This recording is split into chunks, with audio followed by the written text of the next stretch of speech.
뭉뚱그려 놓을 수도 있지만 오늘은 교회에서는 어떤 일을 하는가, 교회란 무엇인가, 이게 더 근본적인 거죠. 사실은 여러분, 교인된 우리들도 교회를 잘 모르는 경우가 있고, 세상 사람들은 교회에 대한 오해가 많아서 그 오해 때문에 함부로 막 말하는 경우도 있고, 요즘 같은 경우는 더더욱 그런 시기를 우리가 살아요. 그런 시기를 살아요. 지난주, 이번 주 수요예배 말씀 이렇게 주제를 정하고 말씀을 나누다 생각하니까 저 역시도 여러 가지 조금 고민이 돼요. 교회가 뭔가? 교회에서 무슨 일을 해야 되나? 너무 근본적인 물음인데, 그런 주제를 가지고 말씀을 나누다가 보니 주일 예배를 어떻게 설교해 갈까, 이런 묵상까지 되더라고요. 수요 예배 때 이런 말씀을 나누면서 근본적인 뼈대 같은 말씀을 나누면서 코로나 상황을 우리가 넘어가고 있기 때문에 어떻게 해야 될까 하는 생각에 다음 주일부터 제 생각에는 교회 생일날 정도까지 사도행전 말씀을 가지고 어려운 초대교인들은 그 혼란의 상황에 어떻게 교회를 성장시켰을까, 그 어려운 때 그쪽에 초점을 맞춰서 주일에는 우리 교회 생일이 돌아올 때까지 말씀을 좀 나눠가 볼까? 뭐 이런 묵상들을, 큰 틀의 묵상들을 저절로 해보게 됐습니다. 지난주, 이번 주 말씀으로 이렇게 연결이 되면서 그건 이제 말씀을 나눠가려고 하다 보니 그런 생각이 들었는데, 교회란 뭔가 돌아가 보면 지난주 말씀을 좀 떠올려 보기 위해서 오늘하고 연결시키려고. 생각나죠? 교회란 뭐냐? 하나님의 집이다. 가장 중요한 것, 하나님의 집. 두 번째, 믿는 사람들의 몸, 예수님의 몸, 예수님의 신부. 지난주에 말씀을 나눌 때는 저거 내용으로 들어가 보면 하나님의 집은, 예수 안 믿는 사람들도 교회가 하나님의 집인 거 알아요? 예배당을 봐요. 교회 안 다니는 세상 사람들은 예배당만 봐요. 교회 건물만 보는 거예요. 근데 우리는 예수 믿는 사람들이 모임 쪽에 초점을 두고 보잖아요. 그런데 더 들어가 보면 예수님의 몸이 교회고, 그 안에 지체들로 사는 것이 우리들이. 영적으로 가장 깊은 단계는 그리스도의 신부로 살아야 된다. 지난주 말씀은 뒤로 갈수록 더 깊어지는 그런 내용들이 강합니다. 하나님의 집. 여름쯤 이렇게 예배 드릴 때 생각하면 너무너무 감사하죠? 이렇게 조용한 가운데, 시원한 가운데 예배를 드릴 수가 있으니 얼마나 감사해요. 하나님 이런 좋은 예배당을 허락해 주셨어요. 우리 시대에, 우리가 이렇게 살아가는 이 신앙생활하는 이 시대에 이런 예배당에서 예배 드릴 수 있는 거 얼마나 큰 은혜예요. 막 시끄럽고 막 덥고 너무너무 힘든 상황에서 막 귀를 쫑긋 세워도 잘 안 들리고, 선풍기 바람 소리에 막 여러 잡음에 그만큼 견뎌야 되는 시간들이 많은데, 지금은 너무 조용하고 너무 시원하고, 뭐 겨울이건 여름이건 뭐 사시사철 항상 거의 똑같은 환경에서 예배를 드릴 수가 있어요. 이게 얼마나 감사합니다. 하나님의 집. 자, 이런 내용들, 이제 교회가 이런 거예요. 이거는 여러분 좀 이렇게 잘 내 안에 잘 체계화 시켜 놓으시면 좋을 것 같아요. 다른 어떤 것보다. 그렇다면 여러분, 오늘은 이런 교회에서는 도대체 어떤 일을 하는지를 알아보려고 합니다. 영적으로 저런 네 가지의 속성을 가지고 있는 것이 교회인데, 저런 교회는 이 땅에 존재할 때 무슨 일을 해야 되나? 우리 다 알고 있는 거예요. 교회의 사명이라고 합니다. 교회의 사명. 무슨 일을 하며 살아야 돼요, 교회가. 하지만 때때로 우리는 교회가 있고 교인 되어 사는 우리들이지만 때때로 우리는 언론이나 사람들로부터 교회가 교회로서의 책임과 사명을 다하지 못한다는 지적과 비난의 소리를 들을 때가 종종 있습니다. 사회가 평탄할 때는 괜찮습니다. 별로 얘기 안 합니다. 혼란해지면 세상 사람들이 종교단체를 향해서, 교회를 향해서 막 얘기합니다. 사실은 그 속에는 여러 가지 의미가 있습니다. 우리는 못해도 당신들이 좀 하면 좋잖아. 우리는 그런 거 할 생각도 없지만, 그런 능력도 없고 그런 마음도 없지만 당신들이 그런 거 좀 잘 해줘야지. 사회가 교회를 향해서, 종교단체를 향해서 거는 그런 기대죠. 기대. 그러다 보니까 그런 좀 우리가 듣기 좀 민망한 얘기들도 막 하고 그러기도 합니다. 그러기 전에 교회가 역할을 잘 해야 되는데 때로는 조금 오해, 소지들도 없지 않아 있는 그런 것들이 있다는 것입니다. 물론 지상에는 많은 종파, 많은 교회들이 있다 보니 사이비 이단 교회들도 많고, 코로나가 터지자마자 이단 때문에 그냥 난리가 났었잖아요. 대구에서 난리나. 우리들 마음에는 속으로는 그랬어요. 아이, 이번에 그냥 다 들통 나버리면 좋겠다. 뭐 이런 생각도 하지 않았습니까? 근데 싹 잠잠해지고 어쨌든 또 조용해진 상태이고. 그러더니 나중에는 기존 교회들이 또 막 문제가 막 생겨서 어려움을 겪고. 근데 예수 안 믿는 사람들은 이단인지 뭐 뭔지 구분도 별로 못하고 교회 비스름한 것을 전부 다 교회로 그냥 싸잡아서 막 맹비난하고 막 이런 거지. 때로는 일부에서는 교회 기능과 사명을 오해함으로 비난하는 경우들도 분명히 있었을 것이고,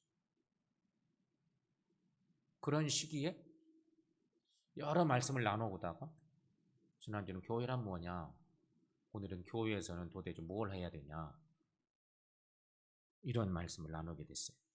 이 땅의 교회는 크게 보면, 우리가 그거 뭐 다 아는 거죠. 크게 보면 오늘 나눌 내용은 크게 보면 네 가지. 교회의 사명은 크게 보면 네 가지.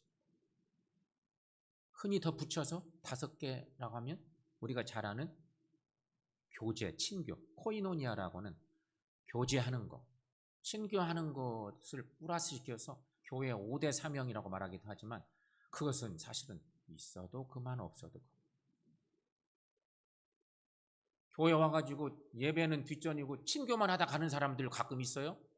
교회 와서 저분은 도대체 교회를 예배 끝날만 하면 와서 앉아있다가 예배 끝나고는 사람들 만나느라고 신났어. 그건 좀 잘못된 거죠. 친교, 교제는 우리끼리 하는 거니까 그거는 5대 사명 중에는 속할지 모르지만 안 들어가도 상관없는. 다른 것들이 잘 된다면 마지막에 교제하는 것이 잘 돼야 맞아요. 근데 다른 것들이 잘 안 되는데 교제하고 친교하는 데만 익숙해. 청년들 중에도 아마 그런 청년들이 있을 수도 있다. 학생들 중에 신앙이 없는 친구들은 예배 끝날 때쯤 와가지고 싹 와서 앉아 있다가 예배는 뒷전이고 아직 신앙적으로 그렇게 성숙되지 못해서 그럴 수도 있거든요. 그건 좀 문제가 있는 거죠. 자, 오늘은 네 가지 사명을 나누려고 생각해요. 첫째는 예배입니다. 우리가 잘 아는 교회가 뭘 해야 되나? 교회에서 교회는 하나님께 예배드리는 일을 하는 곳입니다. 교회의 첫째 임무는 하나님께 예배드립니다. 오늘은 첫 번째가 최고 중요합니다. 오늘 나눌 말씀. 첫째가 최고 중요해요. 첫째만 잘해도 너무너무 행복한 거죠. 첫 번째도 잘하기가 어려워요. 예배하는 게. 자, 예배는 뭘까? 예배는 하나님을 섬기는 행위입니다. 예배는 하나님과의 만남입니다. 예배는 하나님을 영어롭게 하는 일입니다. 가끔 그런 말씀 드리지만 예배는요, 내가 은혜 받으러 오는 게 아니에요. 그거는 하나님 주시면 덤으로 받아가는 것이 그런 정신이 있어야지, 예배는 내가 은혜 받으러 오는 게 예배가 절대 아니에요. 예배는 하나님을 높이기 위해서 오는 거예요. 꿇어 경배하는 거예요. 그 예배예요. 하나님께 내 모든 것을 드려서 어쨌든 주님을 기쁘시게 하고 영원롭게 하고 주님을 섬기는 일, 영적으로 하나님 만나는 일, 그게 예배예요. 근데 우리는 예배 보러 가자 그런 얘기에 익숙해 있잖아요. 예배 보러, 야 영화 보러 가잖아, 예배 보러 가잖아, 비슷한 것 같아. 우리 속에 우리도 모르게 그게 자꾸 잔존해 있어요. 예배는 재밌어야 돼, 은혜스러워야 돼, 막 뭔가 좀 막 확실하고 뭐 이런 것들이 좀 있었으면 좋겠어. 아니, 예배에 대한 생각들을 잘 하셔야 돼. 하나님께서는요, 예배를 통하여서 우리에게로 찾아오시고 말씀하십니다. 하나님이 그래야 하십니다. 예배같이 성령의 임재가 강하게 역사하는 시간이 없습니다. 우리는 그걸 믿고 예배하는 것이 필요합니다. 예배 시간만큼 소중한 것이 없어요. 예배의 그 흐름, 시간, 순간순간 다. 근데 어떤 교인들은 그렇게 얘기를 해도 설교 시간쯤 와가지고 예배 드리고 설교 끝나면 가버리고 이런 교인들도 있어요. 앞에서 찬양하는 시간, 장로님들 혹은 안수 집사님 기도하는 시간, 그런 시간은 그냥 뒷전인 것 같고 설교가 핵심인 줄 알아요? 아니에요. 모든 게 다 중요해요. 그래서 전폭적으로 예배를 드리는 거예요. 하나님께서는 예배를 통해서 우리에게 찾아오시고 말씀하신다는 거예요. 그런가 하면 여러분, 동시에 우리는, 그러니까 우리가 하나님을 예배하는데 하나님이 예배를 통해서 우리에게 찾아오시고 우리를 만나주시고 하나님의 임재인 거죠. 하나님의 임재. 그런가 하면 우리는 예배를 통하여서 하나님께 나가고 하나님을 만나는 것입니다.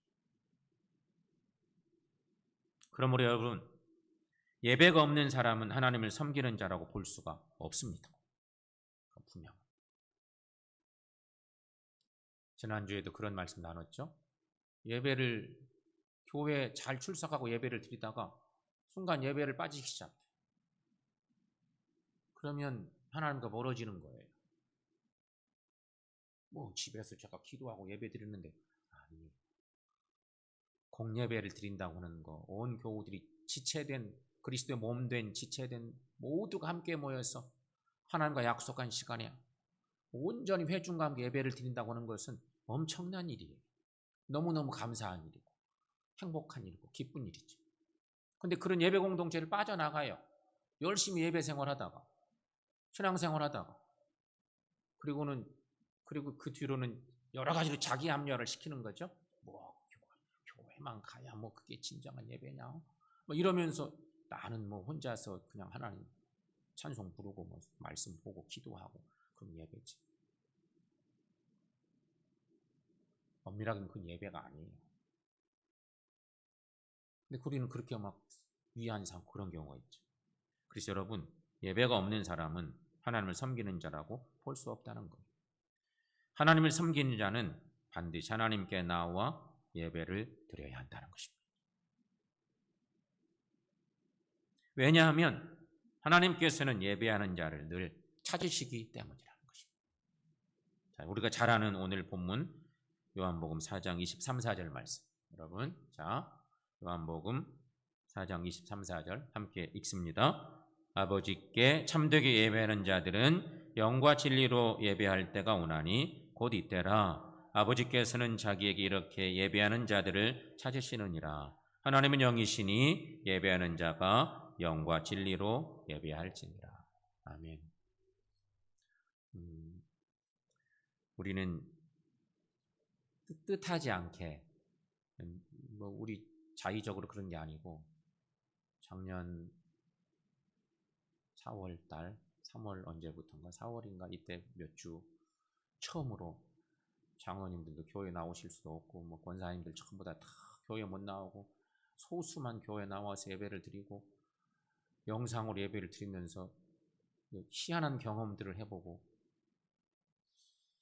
굉장히 위안을 사고 그러기도 했지만 생각해 보면 그 시간들이 묘하죠. 여러 가지로 그냥 집에서 편하게 예배 드린 것 같긴 한데 이게 예배인지 시대가 그러니까 그런 거지. 사실 함께 모여서 예배하고 전에 주의 집에 모여 예배하고 하나님은 이렇게 예배하는 자들을 찾으신다. 예배, 교회가 하는 일 중에 최고예요.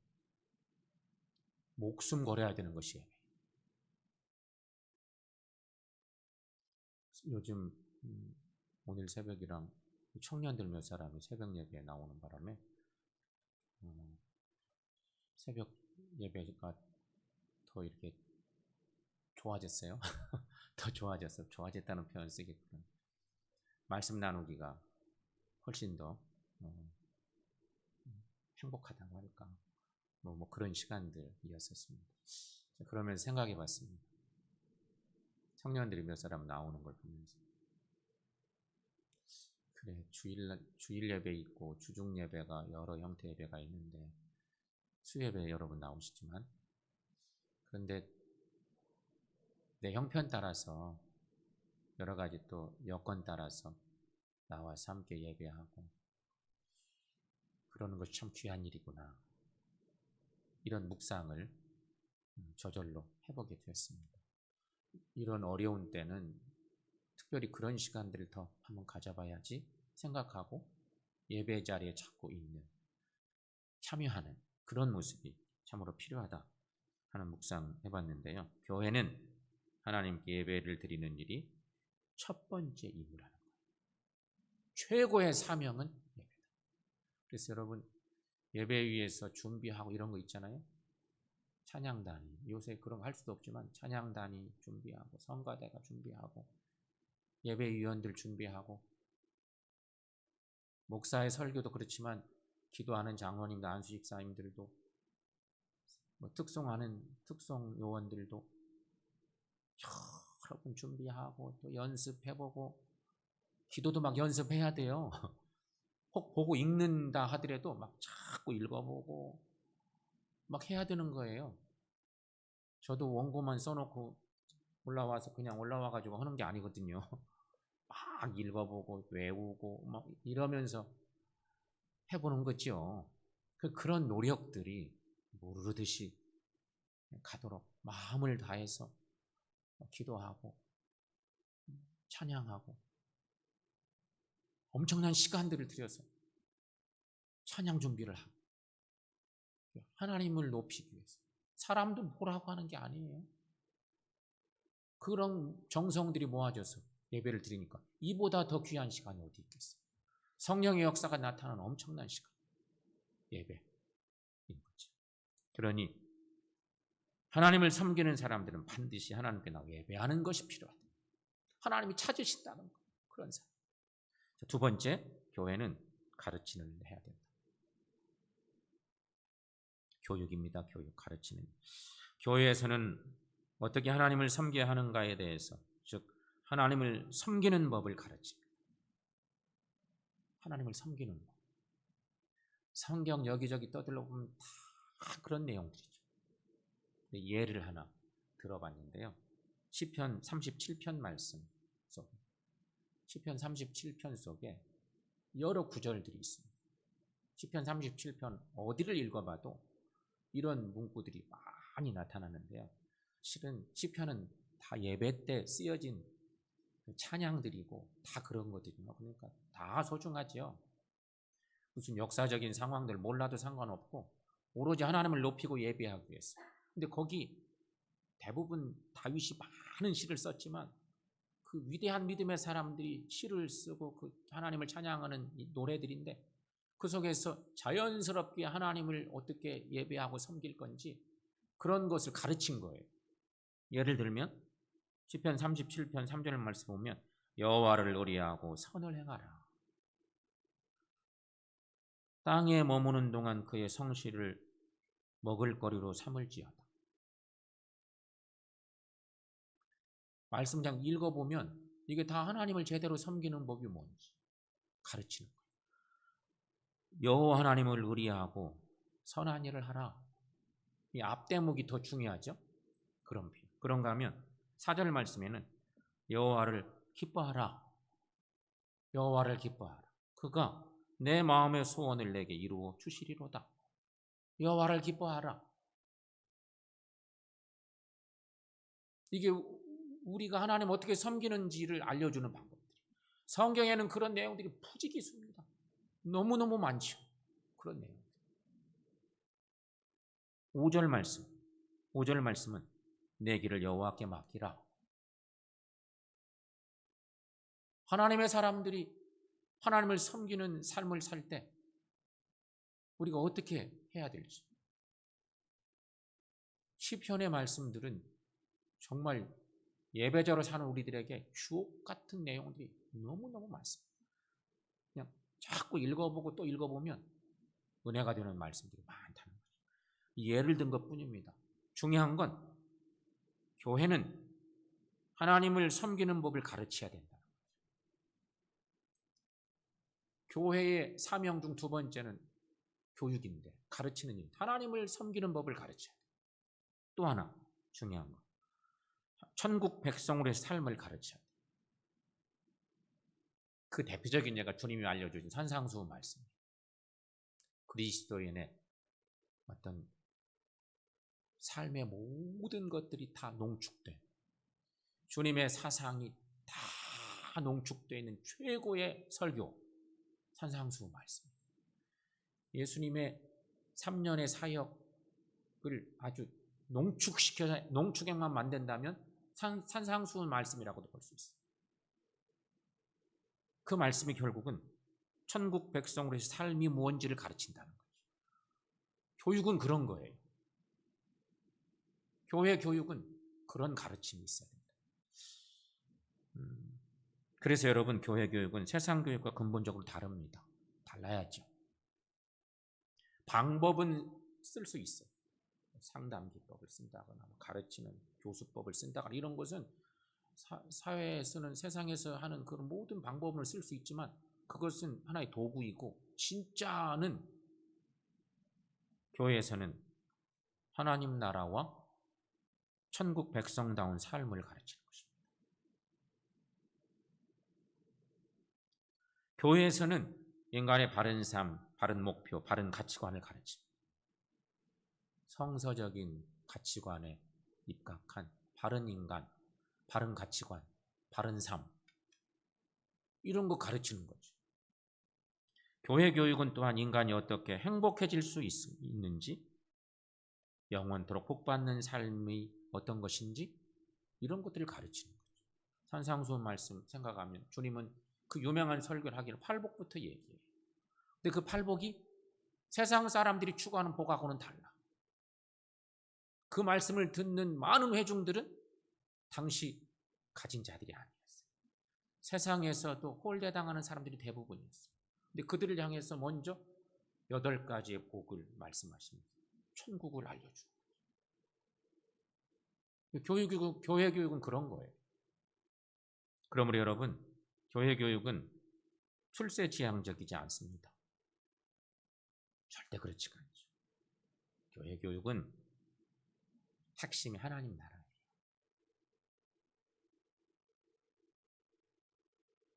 틀만 얘기하려고 보니까 나중에 기회가 되면 더 자세한 말씀도 나눌 건데, 어떤 그런 틀입니다. 분명합니다. 교회 교육은 하나님을 섬기는 법을 가르치고 천국 백성의 삶을 가르치는 것이 교회 교육입니다. 큰 핵심은 하나님 나라지. 세 번째, 교회는 전도하는 일을 해야 된다는 것입니다. 선교하는 일, 넓게 보면 전도와 선교 구분해서 어쩌고저쩌고 얘기할 수 있지만 같은 맥락입니다. 전도란 복음을 전하는 것을 전도라고 하는 거지. 전도란 예수님을 믿고 구원받은 성도들이 영원한 구원자 되신 예수 그리스도를 전하는 일입니다. 먼저 구원받은 우리가 구원주 예수님을 세상 사람들에게 전하는 것이 전도예요. 내가 만나보니 예수님 너무 귀한 분이고 나의 영원한 생명 되시는데 그분을 만나셔야 여러분도 당신도 영원한 나라 갈 수 있습니다. 그러면서 전하는 것이 전도고 더 넓은 의미로는 선교이고 그런 것이죠. 자, 마태복음 16장 15, 16절 말씀 함께 읽습니다. 이르시되 너희는 나를 누구라 하느냐? 시몬 베드로가 대답하여 이르되 주는 그리스도시요 살아계신 하나님의 아들이시니이다. 아멘. 유명한 베드로의 신앙 고백. 이 고백을 가진 사람들이 결국은 그리스도를 전할 수 있는 거죠. 예수님이 이런 물음을 던지실 때 조금 두렵기도 했을 것 같아요. 이놈들이 대답을 제대로 하려나? 이런 걱정. 사람들이 나를 누구라 하느냐? 그 물음부터 던졌었잖아요. 그러니까 막 이러고저러고 막 얘기를 복음서마다 조금씩 다른데 유명한 선지자들 얘기하고 막 이러면서 막 얘기하는 거지. 너희는 나를 누구라 하느냐? 저자들 대부분이 꿀먹은 벙어리처럼 있는데 베드로가 딱 멋진 고백을 했어요. 이 고백이 있으니 망정이지. 우리에게는 정답 같은 고백이잖아요. 근데 예수 믿는 우리들은 이 고백을 다 한단 말이죠. 예수를 구세주로 고백하는 사람들이 구원주 예수님을 세상 모든 사람들이 전하는 일, 그게 전도예요. 전도. 그러므로 여러분, 복음 전도는 구원받은 하나님의 자녀들이 할 수 있는 거예요. 그래서 복음 전도는 지옥 가는 사람, 꼭 지옥 가야 될 사람을 예수 만나서 천국 가게 하는 일이에요. 얼마나 귀한 일이에요. 인간은 예수님을 믿지 않으면 모두가 죗값으로 지옥 형벌을 받게 되기 때문인 것을 우리가 잘 알기 때문에. 따라서 여러분, 예수님을 그들에게 전해서 살려내라고 이 땅에 교회를 세워주셨다는 거죠. 예수님은 우리가 알죠. 예수님은 제자들을 훈련만 시켰어요. 예수님 12제자만 택해서 집중적으로 훈련시켰는데 한 놈은 잊어버렸네. 12 중에 예수님도. 어쨌든 교회를 니들 교회 세워라. 베드로에게 그런 예언 같은 축복도 하시긴 하셨지만 교회를 지어야 된다고 이렇게 말씀하시지 않으셨는데 나중에 놀라운 은혜들을 체험하고 나니까 자연스럽게 교회가 생겼어요. 그 얘기는 다음 주일날 나눌 영예요. 주일날. 그게 교회 태동이야. 주님이 뭔가 막 목적하신 것은 아니었을 텐데 그렇게 그 과정들을 밟아가고 나니까 교회가 떡 생겨났어요.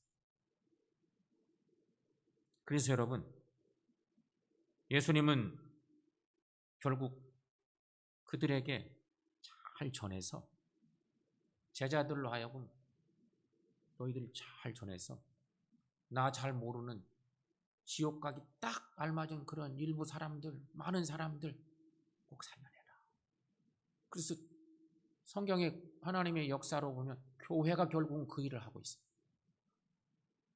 그래서 교회가 뭐냐? 복음의 전진기지. 뭐 이런 표현도 씁니다. 그러잖아요. 그 역할 하라고. 마태복음 28장 19절 말씀에 주님은 마지막 명령으로 이런 말씀하셨죠. 함께 읽습니다. 그러므로 너희는 가서 모든 민족을 제자로 삼아 아버지와 아들과 성령의 이름으로 세례를 베풀고. 아멘. 그러므로 여러분, 전도와 선교는 모든 성도가, 즉 교회가, 이 땅의 교회가 세상을 향해 힘써야 될 매우 중요한 일이라는 것입니다. 교회의 사명 중에 두 가지는 예배드리는 일, 가르치는 일은 교회 안에서 할 일이에요. 철저하게 교회 안에서 우리끼리, 구원받은 우리끼리 함께 나누고 할 중요한 두 가지고, 전도, 선교하는 일은 교회가 예수 이름을 걸고 그 은혜로 아직 예수 못 만난 사람들에게 세상 사람들 향해서 전하는 일이에요. 예수 복음을 전하는, 예수 생명을 전하는 일이에요. 그러니까 교회 안에서만 되는 게 아니잖아요. 세상을 향해서. 결국 교회가 세상을 향해 힘써야 될 매우 중요한 일은 전도와 선교다. 마지막 네 번째, 전도와 선교와 거의 약간 닮아 있기도 하겠지만 조금 더 구분해 가면 교회는 구제와 봉사를 해야 된다는 것입니다. 교회는 자체 내 어려운 자들을 돌아보고 도와주는 것 해야 됩니다. 그리고 이웃의 고난당하는 자와 불우한 자들에게 사랑을 실천하며 봉사할 사명도 가지고 있습니다. 교회를 향해서. 베드로서에 보면 베드로전서 4장에 우리가 잘 아는 유명한 저런 말씀이 있습니다. 베드로 사도가 전해준 유명한 말씀이죠. 여러분 함께 읽습니다. 각각 은사를 받은 대로 하나님의 여러 가지 은혜를 맡은 선한 청지기 같이 서로 봉사하라. 만일 누가 말하려면 하나님의 말씀을 하는 것 같이 하고 누가 봉사하려면 하나님이 공급하시는 힘으로 하는 것 같이 하라. 아멘. 이 말씀을 조금 생략했습니다. 봉사, 구제하고 봉사하는 일. 구제와 봉사 많이 닮아 있기도 하고 큰 틀에서는 함께 볼 수도 있는데 교회 자체 내 어려운 사람들을 살피는 구제, 봉사 있을 수 있고 교회 대외적으로 해야 될 그런 봉사 혹은 구제 필요하다 하는 것입니다. 그때 선한 청지기 같이 서로 봉사하라. 누가 봉사하려면 하나님이 공급하시는 힘으로 하는 것 같이 하라. 이게 성도된 우리가 잊지 말고 기억해야 돼. 교회가 할 때 해야 될 중요한 일입니다. 오늘날 우리나라의 고아원이나 양로원 또는 지체 부자유자들의 단체나 어려운 단체들의 대부분은 교회에서 세웠거나 교회의 지원을 받고 있는 공동체들이 정말로 많습니다. 그건 자부하고 살아도 좋습니다. 정말로 어마무시합니다. 너무너무 많습니다. 이 봉사단체, 이 섬기는 단체의 절대 다수가 그리스도인들과 관계가 있습니다. 우리나라 복지시설의 70%는 기독교인들이 운영합니다. 오래전부터 그래왔습니다. 특별히 개신교회가 70%를 점유합니다. 조금 안타까운 건 개신교회들은 독자적으로 움직이기 때문에 개교회가 한다거나 개인이 한다거나 이 네트워크를 형성해서 큰 어떤 조직으로 중앙집권적인 이런 것들을 안 하기 때문에 규모가 좀 작습니다. 대형이 아닌 거예요. 캐톨릭은요 초대형입니다. 꽃동네 이런 거. 저 전라남도 쪽에 가면 프란체스코의 집이라고 제 기억이 맞는지 오래전에 대학원 다닐 때 가본 곳인데 어마어마하게 큰 시설인데 60명밖에 치매 노인 섬기는 시설이에요. 규모는 한 500명은 수용할 수 있을 것 같아요. 근데 60명밖에 아니라는 거예요. 그 시설을 캐톨릭에 산 거예요.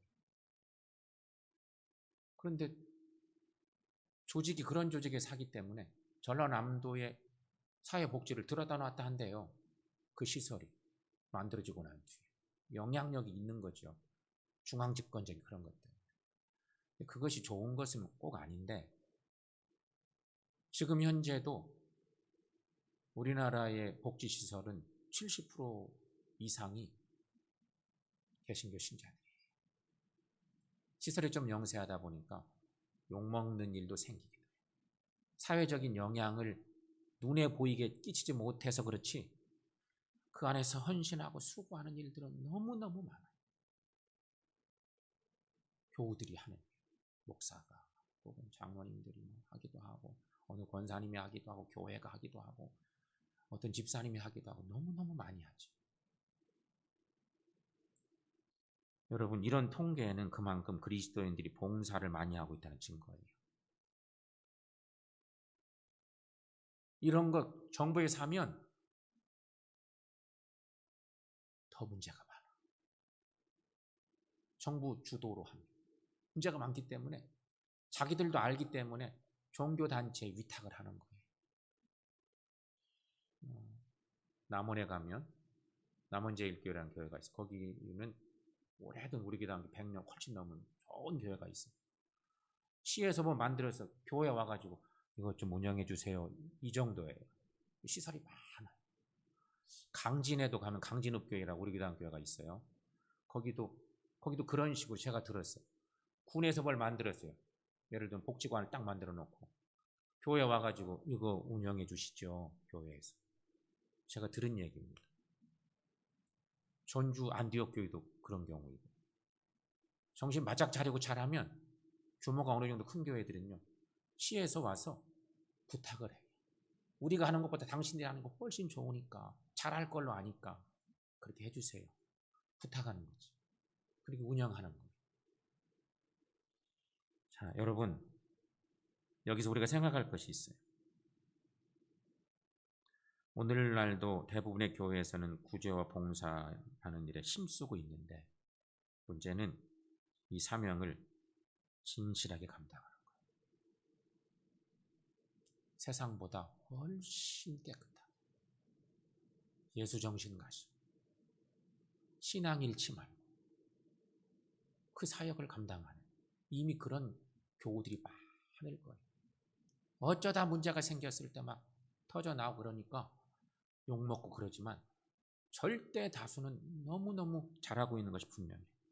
더 투명하게 경영하고 예수정신으로 그거 잘 살려나가고 이미 그런 사람들이 많을 거라는 거죠. 그러니 이런 일들을 위해서도 기도해야 되고, 교회는 구제봉사 네 번째 사명 이거 잘 감당할 필요가 있다는 것입니다. 사랑하는 성도 여러분, 교회의 사명을 기억하십시다. 교회가 뭘 해야 될까? 교회의 본질이 뭔가도 중요하지만 교회가 있다면 뭘 해야 될까? 예배 최우선. 다른 거 잘 못해도 예배 열심히 드리고, 예배를 드리는데 너무 예배 횟수가 많아가지고 어쩌고 저쩌고 이런 소리 하들 말아야 돼. 하나님이 받으신 예배이기 때문에. 내가 뭐 그냥 예배 드리러 와주는 것이 아니에요. 하나님이 받으심직한 분이고 정성을 예배하는 것이 필요합니다. 두 번째, 하나님의 법을 가르치는 것. 하나님의 법을 가르치는 것. 전도하는 일, 구제봉사하는 일. 이게 교회의 중요한 뼈대입니다. 그리고 나중에 아까도 말했지만 우리끼리 서로 교제하는 일. 다섯 번째 붙이면 그게 5대 사명에 속하는 거죠. 여러분, 우리 교회도 이런 사명 잘 감당하도록 위해서 기도하고 건축하고 여러 가지 위축된 것도 사실이지만 이런 사명들을 잘 감당할 수 있도록, 역할할 수 있도록 기도해 주시고, 또 그래서 하나님의 교회가 하나님을 높이는 교회로 온전히 설 수 있도록 위해서 기도하시고, 그렇게 살아가는 저 여러분들 모두가 되시기를 축원합니다. 기도하겠습니다.